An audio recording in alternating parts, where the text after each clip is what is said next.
Hi friends, இன்றைக்கி நாம் எந்த வீடியோ பார்க்க போகிறோம் அப்படின்னு பார்த்தீங்கன்னா, ஒரு காதலில் பல குழப்பம். இந்த சீரிஸ் சூப்பராக போயிட்டுருக்குது. அந்த வகையில் இன்றைக்கி நம்ம பார்ட் 11 தான் பார்க்க போகிறோம். ஓகே, ஏன் இந்த வாய்ஸ் ஓவரில் போட்டிருக்கேன்னா, இந்த சீன் கொஞ்சம் எடுக்கிறதுக்கு கொஞ்சம் டஃப்பாக இருந்ததுனால வாய்ஸ் ஓவரில் போட்டிருக்கிறேன். ஓகே, இதோட இந்த கதை முடியுது. அப்போ நீங்கள் பார்த்துடலாமா கைஸ்?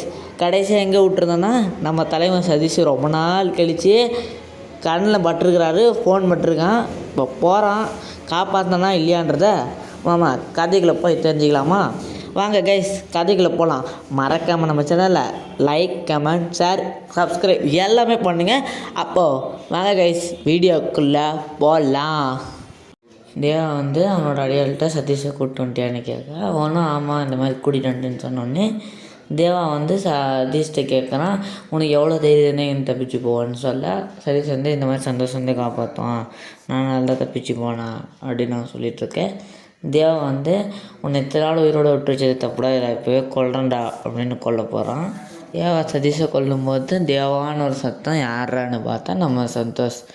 இப்போ இவன் எப்படி இங்கே வந்திருப்பான்னு பார்த்தீங்கன்னா, ஒரு இவங்க அண்ணன் சொன்ன இடத்துக்கு இவன் தேடி இவங்க அண்ணன் பார்த்துருப்பான்.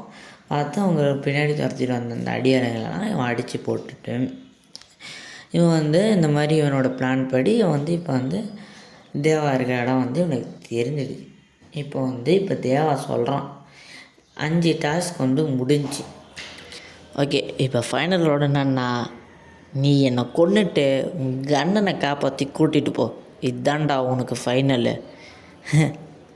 நான் கண்டிப்பாக ஜெயிப்பேன், உன்னை கொன்று இங்கேருந்து எங்கள் அண்ணனை காப்பாற்றி கூப்பிட்டு போகிறேன்டா அப்படின்னு சந்தோஷ் அவங்க கூட சண்டை போட்டு ஒரு வழியாக சந்தோஷ் சண்டையில் ஜெயிச்சிட்டான். ஆனால் தேவம் கொல்லலை.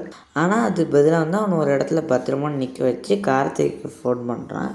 ஃபோன் பண்ணி அவனை இந்த இடத்துக்கு வர சொல்ல அவனும் வந்துட்டான்.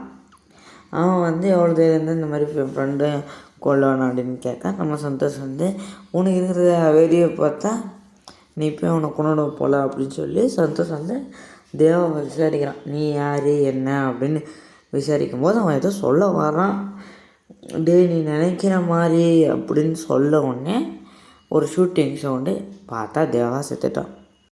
யாரான்னு பார்த்தா அந்த இடத்துல மப்டியில் போலீஸ் வர்றார். இவர் என்ன சொல்கிறான்னா, இந்த மாதிரி அமெரிக்காவிலேருந்து தடை செய்யப்பட்ட பொருளை இவன் இங்கே விற்கிறான், இவனை பிடிக்கிறதுக்கோசரம் நானும் என் டீமும் கஷ்டப்பட்டு இன்றைக்கி தான் பிடிச்சிருக்குறான். இப்போ தான் கமிஷனர்கிட்ட ஷூட்டிங் ஆர்டர் வந்துச்சு, அதனால தான் சுட்டு பிடிக்கிறோம், இவனை நான் கூப்பிட்டு போகிறேன் அப்படின்றாரு. அப்புறம் போலீஸ் அவனை கூப்பிட்டு போனோன்னே எப்போடா எல்லா பிரச்சனையும் முடிஞ்சின்னு சொல்கிறான் சந்தோஷ். அதுக்கப்புறம் இவனுக்கு எல்லாமே சொல்கிறாங்க இவன் இல்லாதப்போ என்னென்ன நடந்துச்சின்னு. சரி வாங்க இப்போ கதையாகவே பார்க்கலாம். இப்போ 3 பேர் வீட்டுக்கு போகிறாங்க. மா, உங்களுக்கு ஒரு சர்ப்ரைஸ் இருக்குது. என்னடா சர்ப்ரைஸ்?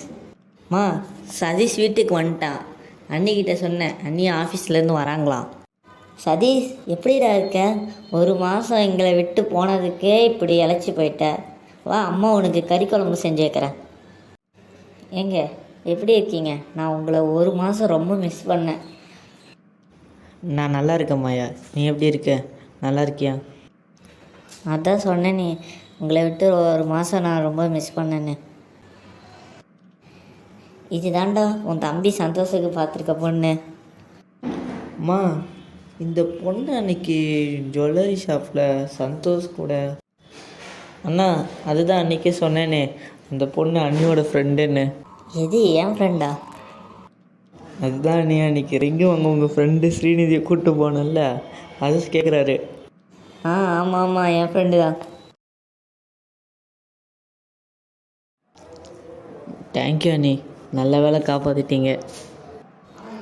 நீங்கள் லவ் பண்ணுற பொண்ணா? வீட்டில் தெரியாமல் எப்படி? அது ஒரு பெரிய கதை, அப்புறமா சொல்கிறேன் உங்களுக்கு. எனிவேஸ் தேங்க்யூ அண்ணி. வாழுங்க வாழுங்க. சந்தோஷுக்கு கல்யாணம் நடக்கிறது.